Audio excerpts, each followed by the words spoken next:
Muy buenos días, espero que estén muy bien.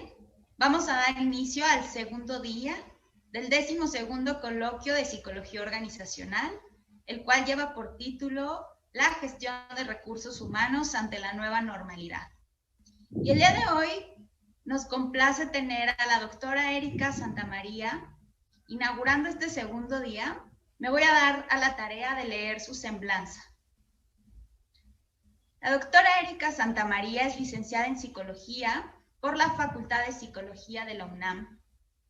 Tiene una maestría en Psicoterapia Gestal por la UNIGEA y es doctora en Filosofía por la misma casa de estudios.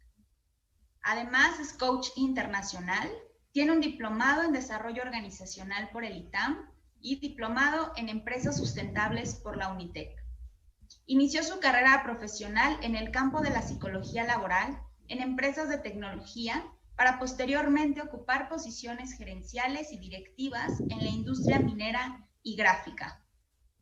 Es creadora de la certificación Global Coaching, que cuenta con más de 15 generaciones en México. Es coach de negocios enfocada en el desarrollo de habilidades directivas. Docente a nivel licenciatura y posgrado de distintas universidades como UNITEC, VM, UNIGEA e Ibero. Es promotora de la cultura de la legalidad en ámbito de educación, política y empresarial. Socia fundadora de Cero Organizacional, empresa dedicada a la investigación y desarrollo empresarial a nivel global. Actualmente radica en Australia, en donde participa en investigaciones sobre liderazgo informal. Doctora, agradezco su tiempo, le cedo el micrófono y un agradecimiento por estar a las 2 de la mañana conectada.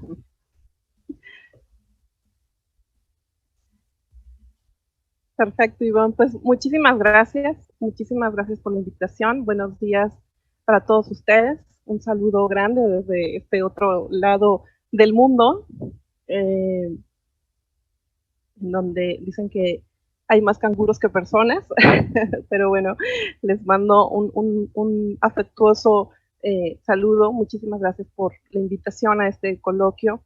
Sin duda tiene para mí un significado especial. Uno, porque este momento nos permite estar cerca, y me siento cerca de mi casa, que es la UNAM, me siento cerca de la Facultad de Psicología, y me siento cerca de México, ¿no? Que ya tengo algunos años de no estar por allá. Entonces, bueno, a la distancia reciban un saludo, espero que ustedes estén muy bien, que su familia esté bien, que en estos momentos son críticos. Yo veo los números de México y sin duda la preocupación a la distancia pues es grande. Entonces les mando un fuerte abrazo de solidaridad en este tema y pues sin duda el reto en estos temas, hablando de recursos humanos, hoy en día se vuelve mayor. Hace 20 años que yo empecé mi carrera en el ámbito del desarrollo organizacional y de recursos humanos, decíamos y manifestábamos que era muy importante que recursos humanos fuera un área estratégica en los negocios. Y en aquel momento, pues solamente era un tema de recursos humanos viendo desde la nómina y muy operativo, ¿no? Y las cosas han venido cambiando y los esfuerzos que hemos hecho para que esto cambie han sido significativos. Sin embargo, hoy en día este reto nos pone a todas las áreas de recursos humanos ante una situación muy especial, ¿no? Entonces me da muchísimo gusto que estén tomando este coloquio, que el día de ayer espero haya sido muy positivo. Y pues bueno, les voy a hablar el día de hoy de un tema que a mí en lo personal me mueve mucho. Desde hace muchos años mi interés hacia la investigación en temas de liderazgo ha sido importante. Siempre he tenido este interés por entender los estilos de liderazgo, entender cómo es que funcionan los estilos de liderazgo en diferentes culturas. No, sin embargo, no había tenido un acercamiento a los líderes informales hasta hace alrededor de 5 años y se los platico como anécdota personal, porque una persona muy querida por nuestra casa consultora, que lamentablemente el día de hoy ya no está con nosotros, pero nos dejó esto como herencia, ¿no? Y se los digo con emoción realmente, porque hace 5 años nos enfrenta a este tema de los líderes informales en la organización y tuvimos que aprender muy rápido y encontramos que había poca investigación, no solamente en México, sino en el mundo, y que la manera de trabajar, la manera de la identificación de los líderes informales no era tan productiva o tan útil, ¿no? Entonces, en ese momento se nos abrieron las puertas de muchísimas organizaciones y empezamos a hacer esta identificación que nos ha traído grandes experiencias y es parte del conocimiento que el día de hoy les quiero transmitir. Durante estos 45 minutos vamos a dar un espacio para preguntas en los últimos 10 minutos para tratar de responderles, y las que no logramos responder, con mucho gusto al final también van a encontrar datos para poderle dar continuidad, ¿no? Entonces, bueno, voy a explicarles un poquito el contenido de estos 45 minutos. Vamos a partir pues de identificar las definiciones de liderazgo informal y un poco la categorización de las mismas. Vamos a ver un poquito la diferencia entre la influencia, el poder, la manipulación, estos temas que están muy de moda, ¿verdad? Vamos a encontrar estas diferencias entre el liderazgo formal y el liderazgo informal. Vamos a ver cómo se hace la identificación, cómo hacemos estos análisis sociométricos y algunos resultados de organizaciones en México, y después vamos a dar la parte de las conclusiones y algunas preguntas. ¿Vale?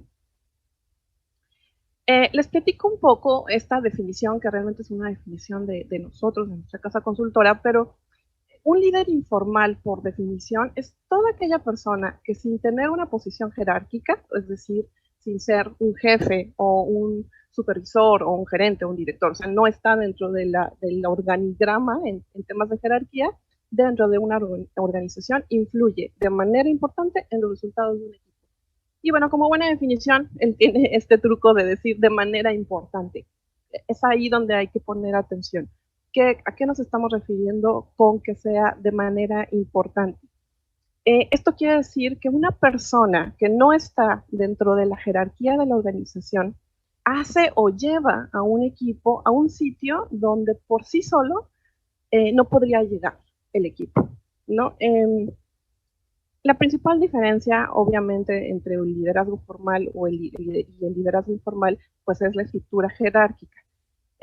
Usualmente, los líderes formales tienden a tener objetivos específicos por parte de la organización. En muchos casos, los jefes les indican, ¿no? Los directores les indican cuáles son los objetivos a los gerentes, a los supervisores, y ellos tienen relativamente claro o esperadamente claro lo que deben de conseguir.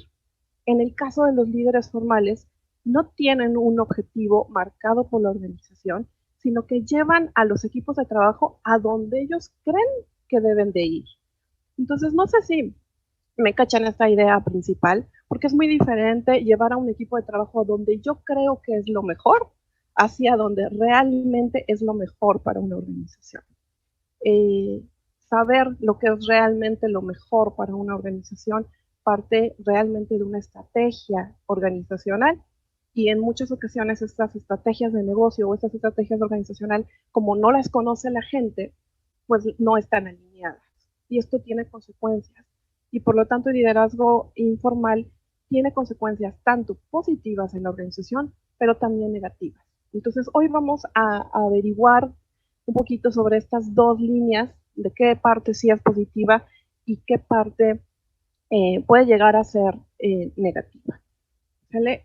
Piensen, por ejemplo, en un salón de clases, para los que todavía están en este ámbito de ser alumnos.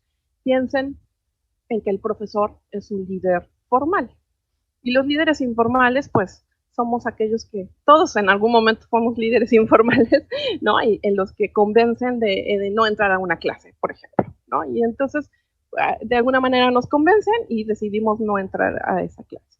Pensemos en una organización en donde el líder formal pues puede ser un supervisor, y los líderes informales son los que enseñan, por ejemplo, a operar una máquina, pero también son los que pueden ser capaces de formar un sindicato. Y entonces ahí vamos a entrar ahorita un poquito más adelante a este tema de los sindicatos y lo que está pasando actualmente con todas estas modificaciones legales en temas sindicales. Pero bueno, también un líder informal puede ser aquel que haga una fiesta de cumpleaños dentro de la organización, ¿no? Entonces digo un poquito nada más para que podamos irlos identificando. ¿Cuál es la clasificación? Esta es una clasificación que nosotros hemos encontrado en base a toda nuestra experiencia. No es limitativa, seguramente existirán otras clasificaciones que por el momento no hemos podido documentar, pero vamos a decir que este es un primer inicio, ¿no? Estamos identificando 3 tipos de liderazgos informales. El primero de ellos tiene que ver con los sociales. Estos líderes informales sociales son los más fáciles de identificar. De hecho, en este primer acercamiento que yo les platicaba hacia el liderazgo informal, usualmente en aquella época, les estoy hablando de hace más de 15 años, cuando se hacía un change management, se hablaba de agentes de cambio y se identificaban como líderes informales sociales. Piensen en una persona que por su nivel de extroversión, de empatía, es como este pilar que mueve a la gente hacia temas sociales. Integran a los equipos de trabajo, están enfocados en generar relaciones, organizan eventos, son los que llevan regalos a los compañeros, conocen muy bien a la gente, conocen temas personales de la gente, ¿no? Y esto, obvio, les da poder. Están involucrados con las emociones del equipo. Entonces, son muy fáciles de identificar, obviamente. Hay una parte muy positiva de ellos, porque si tienen una congruencia con los valores de la organización, si tienen una congruencia con los principios de la organización, pues sin duda van a llevar al resto de la gente en una línea positiva para la organización, ¿no? Y además, como son generadores de confianza, pues entonces van a generar un ambiente colaborativo y un ambiente positivo de trabajo, cosa que les agradecemos sin duda. Pero también pueden llegar a ser muy peligrosos. ¿Por qué peligrosos? Porque en ocasiones estas figuras puede ser una que les quitan mucho tiempo. No sé si alguno de ustedes dentro de su trabajo ubica a esta persona que por estar platicando con todos, ¿verdad? Pues le quita trabajo productivo a los demás. Me imagino que esto no pasa, pero bueno, en algunas organizaciones llega a pasar, ¿no? Y entonces se generan distracciones, pero también se generan rumores, porque bueno, hay ciertas personas que nos encanta el chisme, ¿no? Y entonces pues hacemos historias, y esto va complicando la cultura de trabajo. Como hay una vinculación emocional, pues entonces hay como, pues ten cuidado porque yo tengo información sobre ti y de repente no la usan de la mejor manera, ¿no? Entonces pueden ser promotores, pero también pueden ser difamadores de la cultura de trabajo. Identificarlo pues nos ayuda a tener agentes de cambio positivos, nos ayuda a tener promotores, nos ayuda a generar ritmos laborales favorables. La segunda categoría tiene que ver con los líderes informales técnicos. Esto pesa mucho, por ejemplo, en la industria de la tecnología, ¿no? En donde son expertos en uno o varios temas, son una referencia para el resto de la organización, son una referencia por el conocimiento, saben que el conocimiento que tienen lo usan, saben que es poder.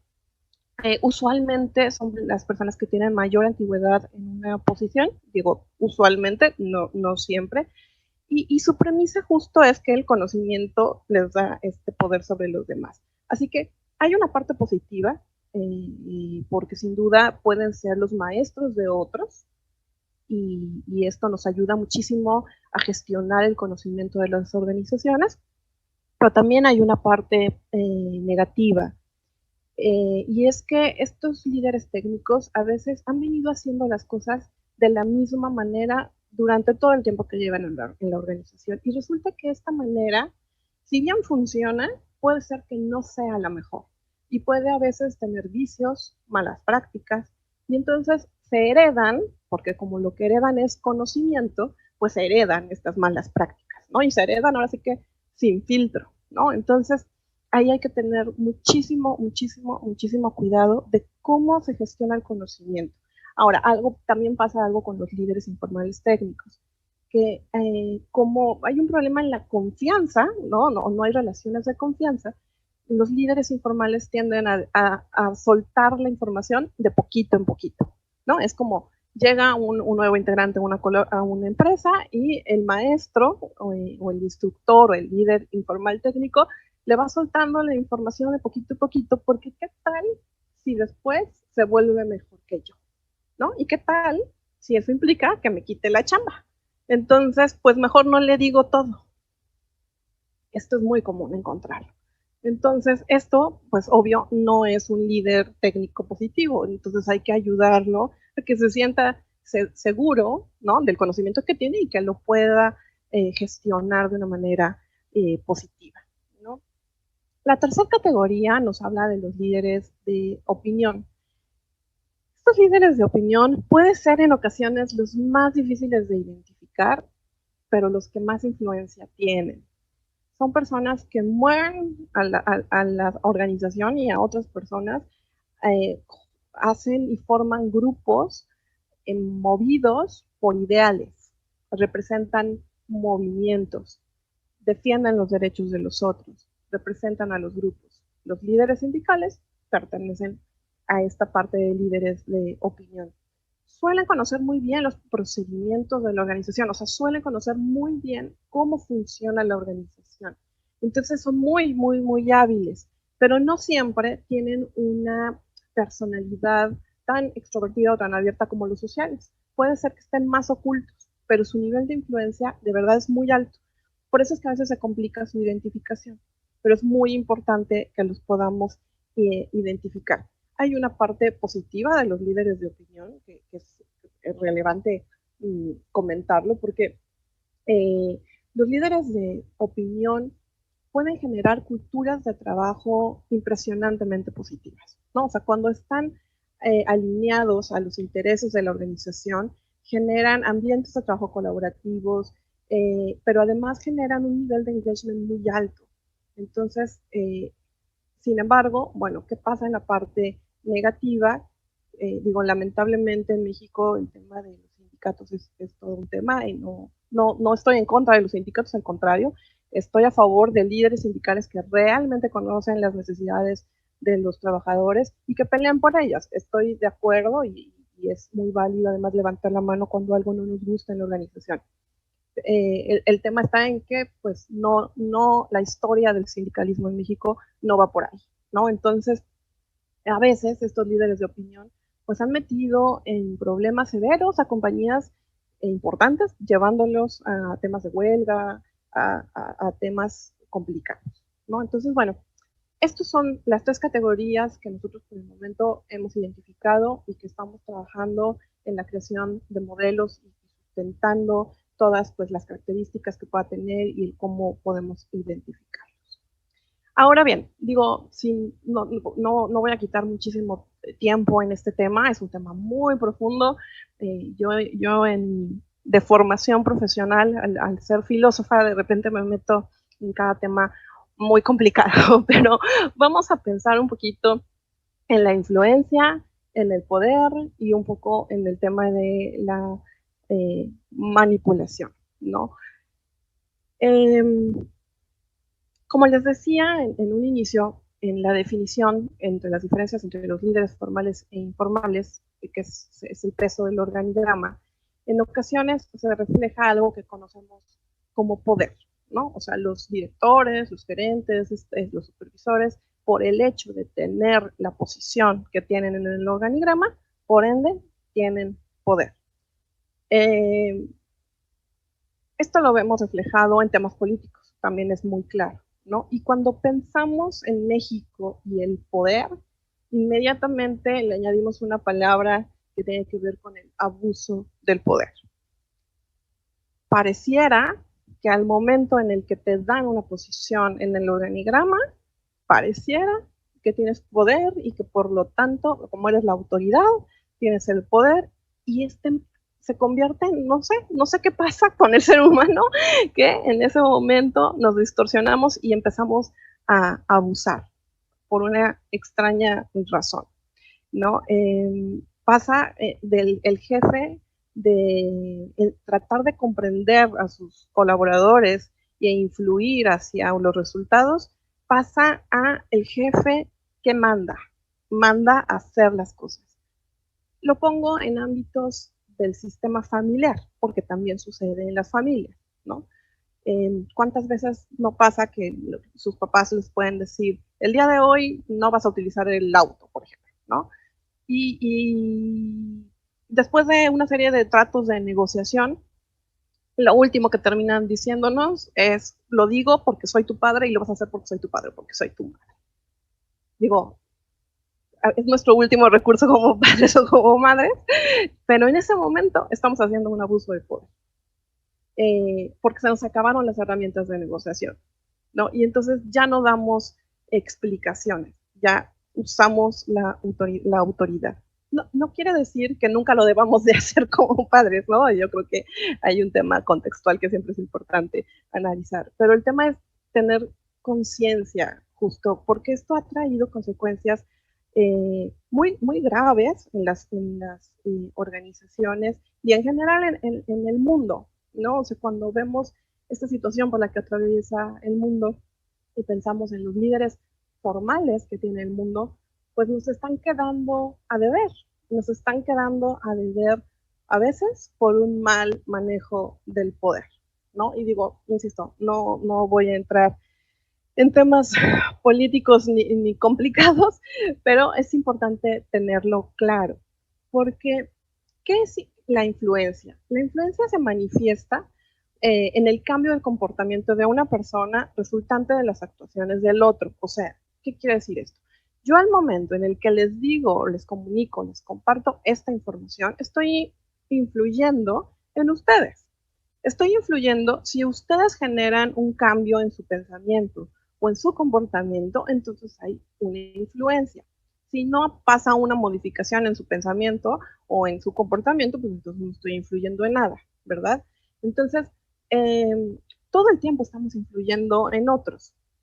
La línea entre la influencia y la manipulación es que la manipulación tiene una connotación negativa, ¿no? No nos gusta mucho que nos digan que somos seres altamente manipulables o manipulados. La realidad es que sí lo somos.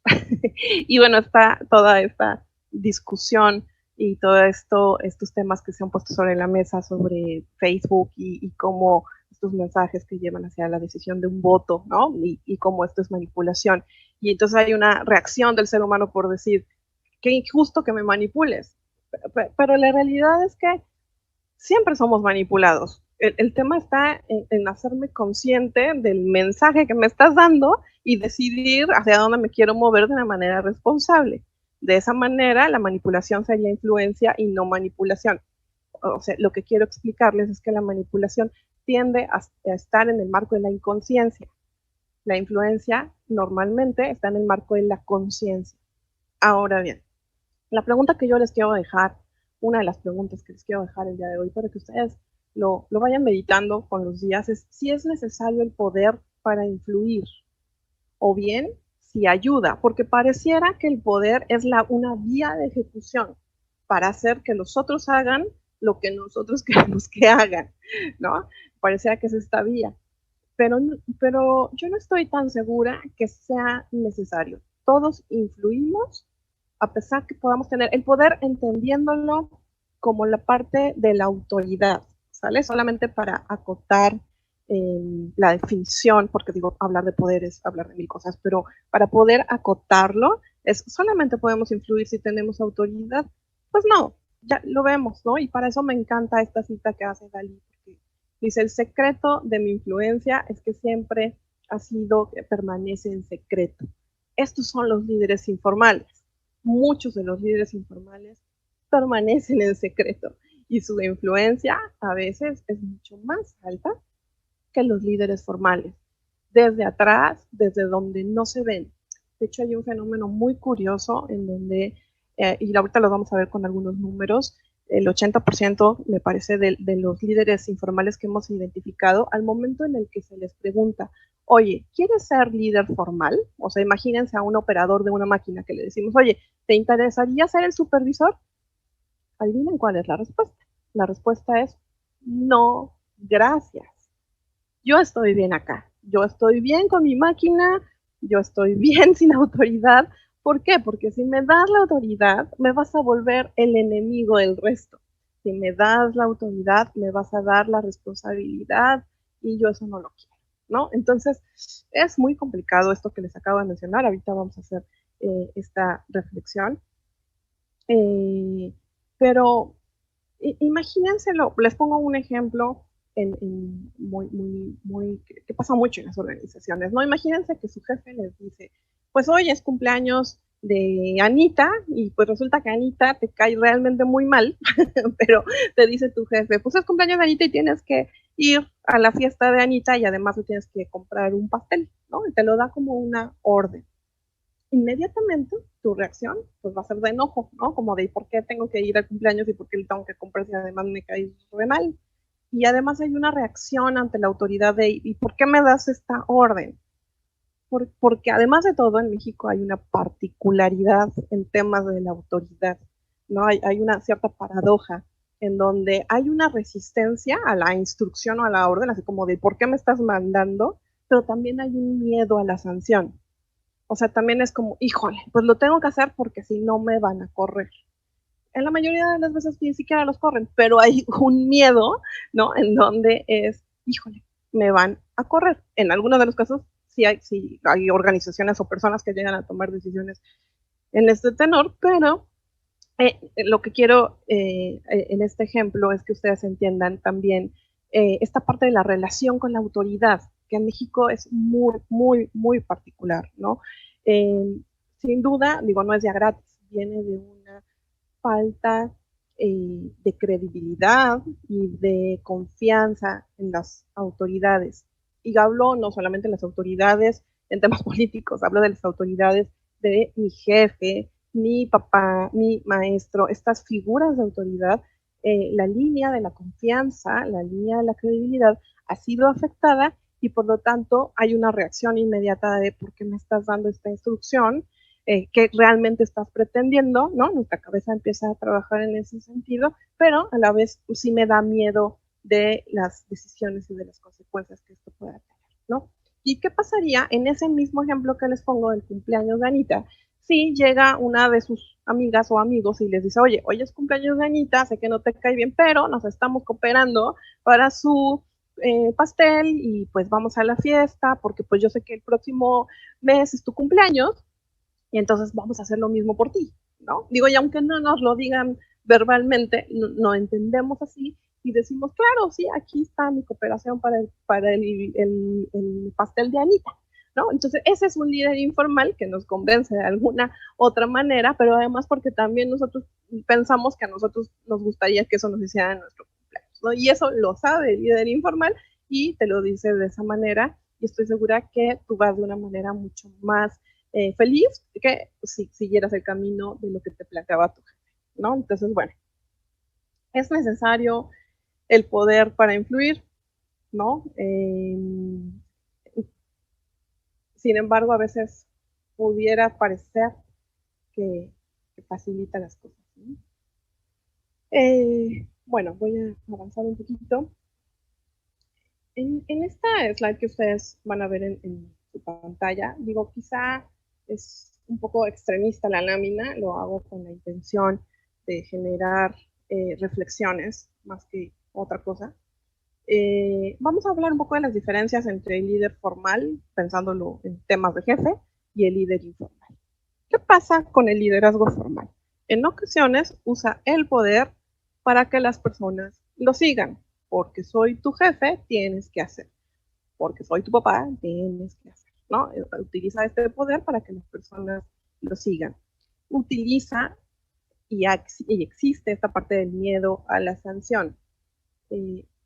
Con nuestros clientes hablamos mucho siempre en temas de malas prácticas, en temas de equidad, en temas de tener preferidos. Es muy común que los líderes formales tengan a sus consentidos y pareciera que los consentidos son los que menos problemas le dan o bien los que le hacen caso en las cosas que tiene que hacer, ¿no? Entonces esos son sus consentidos y al resto que les dan un poco más de problemas, que lo separa, esta parte del favoritismo. Insisto, no quiere decir que siempre se dé, no quiere decir que todos los líderes formales, no estoy generalizando, solamente les pido para que ustedes lo reflexionen cuando llega a suceder esto en ámbitos organizacionales, ¿no? Hay un miedo a que los líderes informales los opaquen. Entonces, por eso es que no les gusta identificarlos. O sea, por eso es que no les gusta saber quiénes son, porque si yo ya sé que tú tienes más influencia en los otros que yo, pues a veces prefieren mantenerlos a distancia para que no sean opacados, ¿no? Eh, el poder, obviamente, pues se lo da la organización, se lo da la jerarquía, e influyen para generar resultados, porque así lo indica la organización. Pero en ocasiones, en esta influencia, se les olvida la generación de la cultura y el desarrollo de la cultura organizacional. Nosotros tenemos muchos años trabajando con líderes, y cada vez más es esta necesidad de desarrollar líderes, ¿no? Hoy hablamos de líder adaptativo, hoy hablamos de que a estos líderes que se enfrentan además a una situación tan crítica como es la pandemia, tuvieron que perfeccionar sus habilidades de liderazgo, además entendiendo que ninguna escuela te forma como líder, ¿no? O sea, no es algo que tú salgas de la escuela entendiendo que vas a ser líder de un equipo de trabajo. Un poco lo vas aprendiendo ahí como va haciendo, y si eres un buen trabajador, un buen colaborador, en ocasiones te dan una posición, ¿no? de autoridad y te cae así como bote de agua helada y ni siquiera sabes un poco por dónde, ¿no? Entonces, en este tenor, a veces se nos olvida que como líderes formales tenemos que cuidar y cultivar la cultura organizacional. Ahora bien, del otro lado de la moneda, donde está el líder informal usa su personalidad, sus habilidades personales o bien su conocimiento para influir, porque no tiene la autoridad, ¿no? Y no tiene el poder que le da la estructura. Entonces, utiliza esta personalidad o este conocimiento. Naturalmente, se resiste a tener autoridad. Porque si yo influyo desde fuera y la gente me sigue, ¿como para qué necesito tener autoridad? La autoridad me va a llevar a tener responsabilidades y no se me antoja, ¿verdad? Entonces, pues es un tema con los líderes informales. Su influencia se genera por la relación. Por eso es que su influencia es tan alta y tan fuerte, porque genera relaciones, ¿no? El poder se lo da al grupo, no se lo da a la organización per se, sino se lo da el grupo que lo sigue, ¿no? No siempre su influencia es positiva para la organización, como ya se los venía comentando, y influye sobre la cultura de una manera positiva o de una manera negativa, pero no está pensando en los resultados de la organización. Entonces, se fijan, pareciera que el líder informal y el líder formal van en dos canales diferentes. Hay una ruptura entre ellos. Ese es el problema más crítico de todos. Está más allá de la identificación, el problema es que hay una fractura. El problema es que estos dos figuras no están trabajando de manera colaborativa. No solamente no se conocen, vamos a suponer que se conocen, deciden no trabajar de manera colaborativa. Entonces, este es uno de los grandes retos para las organizaciones. ¿Cómo identificamos líderes informales dentro de la organización? Existe todo un método y una metodología para realizarlos. Este método es un método psicosocial, la sociometría, algunos de ustedes a lo mejor lo conocen, está diseñado para medir las relaciones y las estructuras sociales. Fue creado por Jacob Moreno, más o menos 1925. Jacob Levi Moreno fue discípulo de Freud, de hecho es un psiquiatra graduado de Viena. Y es muy interesante su historia porque empieza a desarrollar estas metodologías para identificar grupos de refugiados. Y yo cuando leía sobre esta historia de Moreno, pensaba en temas de migración, sobre todo en un país como el que vivo, donde la migración es todo un tema relevante, y en donde cómo se separan los grupos de migrantes para pertenecer, ¿no? Y con quién se llevan y cómo es que se llevan y con quién se rechazan y cómo de ahí se puede generar algo que se llama discriminación, ¿verdad? Pero bueno, es muy interesante los estudios que tiene. Él lo hace con refugiados y de ahí algunos estudios posteriores de otras personas en temas de migración, pero es muy interesante para que si ustedes tienen interés en el tema. Y después hacen un abordaje muy interesante de la sociometría en una aplicación que hace en una prisión en Nueva York. Y entonces él clasificaba a los reos como simpáticos o antipáticos y trataba de encontrar como los puntos de cohesión y de aceptación de quién le cae mejor a quién y cómo se pueden generar estas redes y qué consecuencias pueden tener estas redes. Es un estudio también súper interesante y digo, no, nunca lo he hecho en reclusorios, que además es una de mi historia de vida, en donde, digo, no porque estuviera yo en un reclusorio, sino porque empecé yo mi carrera en el ámbito de la criminología, pero bueno, sería muy interesante hacer un estudio en una prisión para entender estos grupos, ¿no? De hecho, después Moreno es muy leído y muy reconocido en temas de dinámicas de grupo, para los que son psicólogos seguramente lo identifican, ¿no?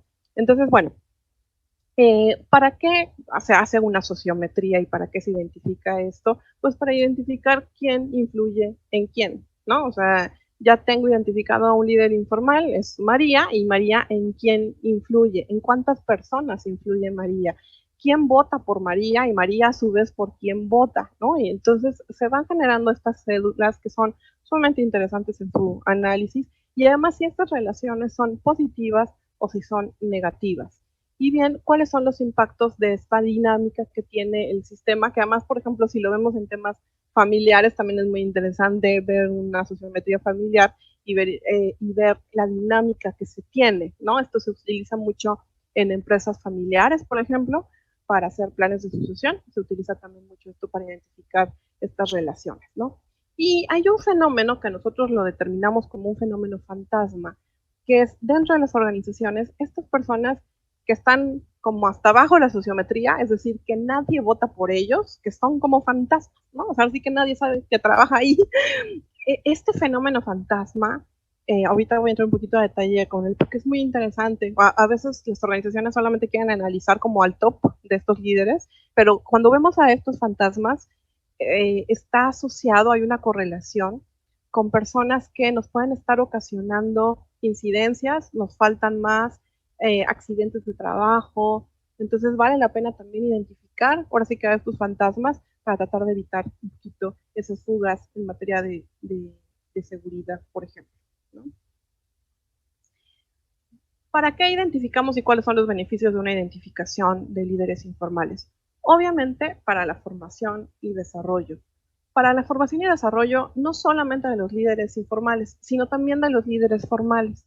Esto ha sido una constante en las organizaciones, ¿no? Donde nosotros hacemos identificación y a veces los líderes informales tienen más influencia que los líderes formales y esto requiere de una formación urgente en temas de liderazgo formal.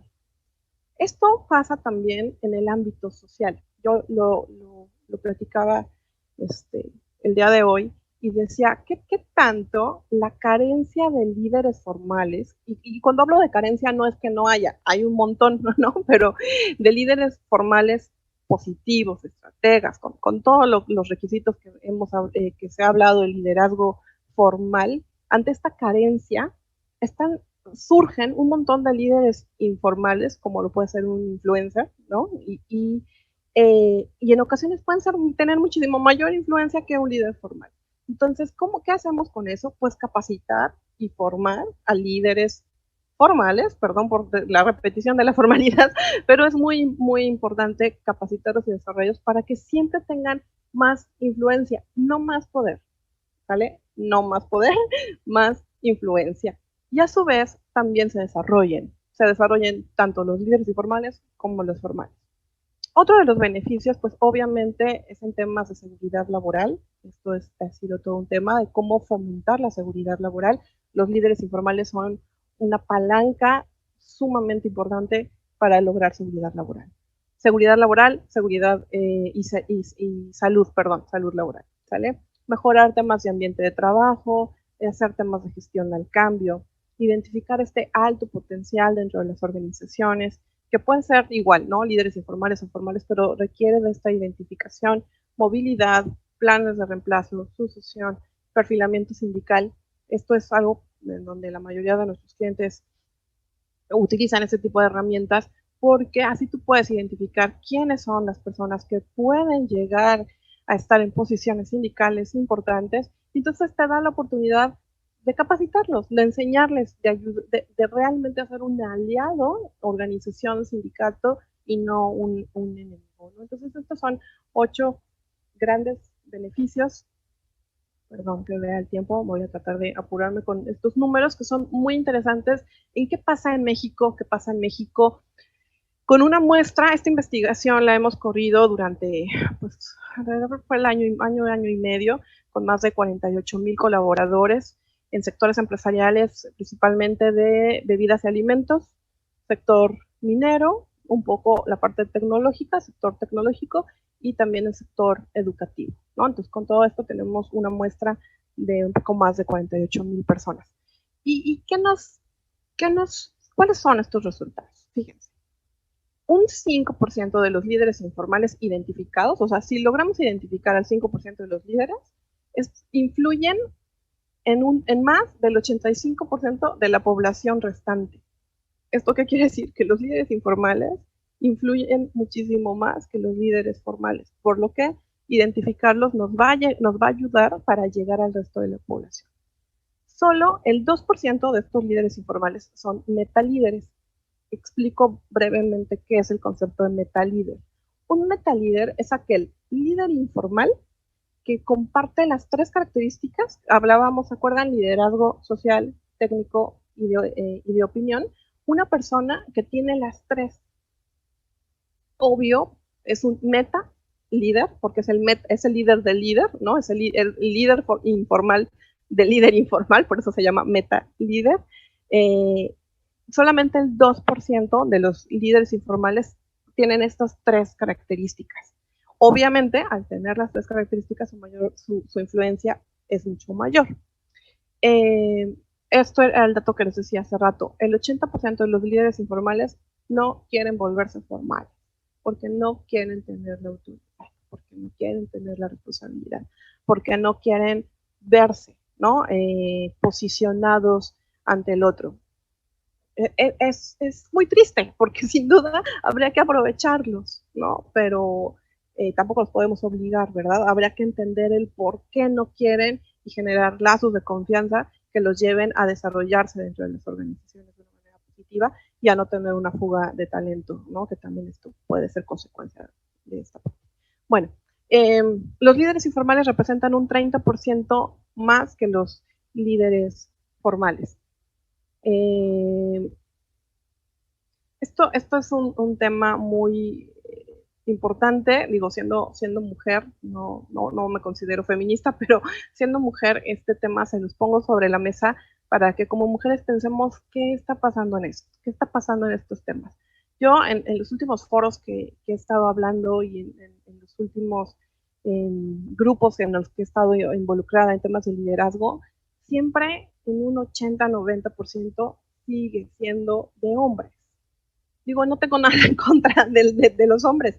El tema está en qué está pasando con las mujeres. Fíjense, de toda esta población de líderes informales, que más o menos son 14,400, cerrando los números, solamente un 20% son mujeres. Y de este 20%, la distribución, o sea, el 60% del 20% son líderes informales sociales. ¿Esto qué quiere decir? Que las características, vamos a ponerlo entre comillas, femeninas de la empatía, ¿no? De ser más social, nos llevan a tener líderes informales sociales, que son las que pueden organizar las fiestas, son, ¿no? Bajo este estereotipo femenino. Entonces, pero ahí está concentrado un 60%. Después, un 25% son líderes técnicos, mujeres, pero ojo, solo un 8% son líderes de opinión. ¿Qué está pasando? No sabemos. ¿Qué está pasando con estas líderes mujeres que no logramos tener como una opinión y mover a un grupo hacia la opinión o hacia los ideales que creemos que son los mejores? Todavía nos está faltando ahí. Y solamente un 1% de esta población tiene las 3 características, ¿no? Sociales, técnicos y de opinión. Entonces, el nivel de influencia de la mujer todavía se está quedando rezagado. Digo, pueden estar pasando 1000 cosas, entre ellos que el sector minero, pues es un sector masculino, aunque sí hay muchas mujeres, puede haber un sesgo, no no lo niego, pero se los quiero dejar solamente en un ámbito de reflexión. Los líderes técnicos están relacionados en un 95% con mayor antigüedad. Esto es importante considerarlo, o sea, los mencionaba en un inicio también. Y también otro tema que se los pongo sobre la mesa en su análisis, porque en esta muestra de los 48,000 colaboradores, el 65% de los líderes de opinión son de generación X. ¿Esto qué quiere decir? Que los millennials todavía no han dado ese brinco para volverse líderes de opinión. Hay que ayudarlos, porque obvio, ¿no? La generación X puede ser que ya un poco vaya, bueno, no voy a decir que vaya de salida, pero hay que ayudar a que los millennials tengan este empoderamiento para generar líderes de opinión positivos, ¿no? Los líderes que generan mayor relación de influencia, voy a la lámina, perdón. Los líderes que generan mayor influencia son los líderes de opinión, obviamente, seguidos de los líderes técnicos. Y este efecto fantasma que yo les platicaba hace rato representa un 10% de la población, generando incidentes, faltas, accidentes laborales. Entonces, bueno, es importante considerarlo. Ok, voy a darles un poco mis conclusiones y doy paso un poco a algunas preguntas, ¿sale? Sin duda, bueno, pues es fundamental preparar a las organizaciones para identificar a los líderes informales bajo una metodología bien estructurada, bien hecha, no nada más ahí como al aire de, yo creo que fulanito, porque eso nos han dicho mucho, no, sí los tengo identificados, se ven fácil, ¿no? De fulanito que le cae bien a todos, no, pues no es así la identificación, hay que hacer un proceso, una metodología bien hecha para obtener información adecuada y además saber utilizar la información, ¿no? O sea, toda esta información que nos sale al final es oro molido, ¿no? Y las áreas de recursos humanos necesitan aprender a leerla y a tomar decisiones estratégicas, porque también es verdad que hemos tenido casos de organizaciones que se enteran y empiezan a correr gente, ¿no? Empiezan a correr gente que no necesariamente tiene que ser corrida, ¿no? Pero toman malas decisiones. Entonces hay que tener muchísimo cuidado con esta información. Se requiere seguir desarrollando a los líderes formales de manera urgente para que se apoyen de los informales, no los vean como enemigos, y solamente es la única manera de lograr cambios significativos en temas de cultura laboral. Pero además hay que entender todos estos fenómenos desde las perspectivas también sociales y culturales. Yo estoy muy convencida que no vamos a lograr modificar la cultura laboral en México si no cambiamos la cultura social, ¿no? O sea, tenemos que cambiar la cultura para poder entonces apalancarnos de esto y cambiar la cultura laboral. Pero bueno, aprender a manejar el poder y no sobreponerlo a la influencia es una de las modificaciones más importantes, más complejas de todas, pero bueno, ojalá se logre en algún momento de la vida. Empoderar a los líderes informales sin duda puede ser un error, o sea, nada más darles la autoridad per se puede ser un error. Hay que identificarlos, hay que apalancar planes de cambio, pero hay que hacerlo con cuidado y hay que identificar en qué sí son positivos y en qué sí son negativos. Porque algo también que les comento que es muy importante saberlo. El hecho de que un líder informal sea positivo o negativo no lo convierte en una mala o buena persona, ni en un buen o mal trabajador. Ese líder informal puede ser muy positivo en algunos aspectos, pero también puede ser muy negativo en otros. Es un mix, ¿no? O sea, no es blanco o negro. Entonces hay que poderlo identificar y desarrollar en el mejor de los escenarios, pero sin poner una etiqueta de, es un líder negativo y va para afuera. No, realmente identificar el fondo, ¿no? Es importante lograr modelos de equidad de género en temas de liderazgo, tanto formal como informal. Y bueno, pues se requiere desarrollar investigación formal en el tema. De verdad, hay alumnos que estén por graduarse y que estén interesados en el tema, de verdad, dedíquense a hacer investigación en estos aspectos sociales y laborales. ¿Vale? Y bueno, aquí están mis datos y pues pasamos a las preguntas, Ivonne, si te parece.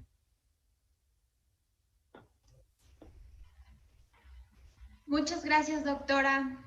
Gracias por compartir su conocimiento. Sin duda es un tema importante para México, una gran área de oportunidad trabajar el liderazgo. Damos paso a la sesión de preguntas. Nora Daer pregunta, la influencia de este individuo, yo conocía a un líder informal que se convirtió en líder formal, pero seguía ejerciendo influencia informal y negativa.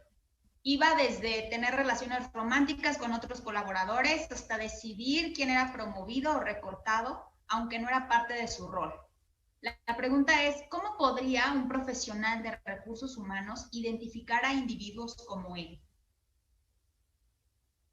Ok, es un claro ejemplo del abuso del poder, ¿verdad? Digo, al momento en el que él pasa a ser un líder formal, deja de ser un líder informal, ¿no? O sea, aunque él tenga estas malas prácticas, se convierte en un líder formal. El punto está en cómo identificar a los líderes informales para que no debió de haber pasado que este líder informal, que seguramente siendo líder informal ya tenía ciertas malas prácticas o malas mañas o violaciones al código de comportamiento, no debió de haberse convertido en un líder formal, ¿no? Debimos de haberlo identificado previamente. Ok, no lo hicimos y entonces ocasionamos un efecto de bola de nieve en donde hay que parar estos comportamientos. Sin duda, estos códigos de no acoso laboral, de reportar por medio de buzones y demás, son indispensables para frenar temas de acoso móvil en las organizaciones. Gracias. Hay otra pregunta por parte de Maite Hernández y ella pregunta, ¿se puede encontrar una intersección entre líder informal y líder jerárquico? Ya que, como comenta usted, ambos parecen estar en distintos caminos. Yo te diría, debemos de trabajar para que colaboren. O sea, debemos de trabajar para que se conozcan, o sea, para que los líderes formales identifiquen a los líderes informales y los sumen y los utilicen, vamos a decirlo, no es la mejor palabra, pero los utilicen en el beneficio del equipo de trabajo y por lo tanto de la organización. O sea, la idea es que colaboren. No sé si a esto se refiere ella con que coincidan, ¿no? No recuerdo la palabra que utilizó, pero el tema sí es que colaboren y no se sigan viendo como figuras separadas.